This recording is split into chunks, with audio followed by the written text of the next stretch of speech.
বাপ ছেলের হাসির গল্প। টাকার হিসাব।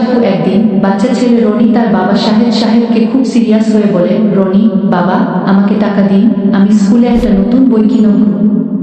সাহেব, ঠিক আছে রনি, কত টাকা চাও? রনি কিছুক্ষণ ভাবতে ভাবতে, হ্যাঁ বাবা, 500 টাকা দিতে হবে।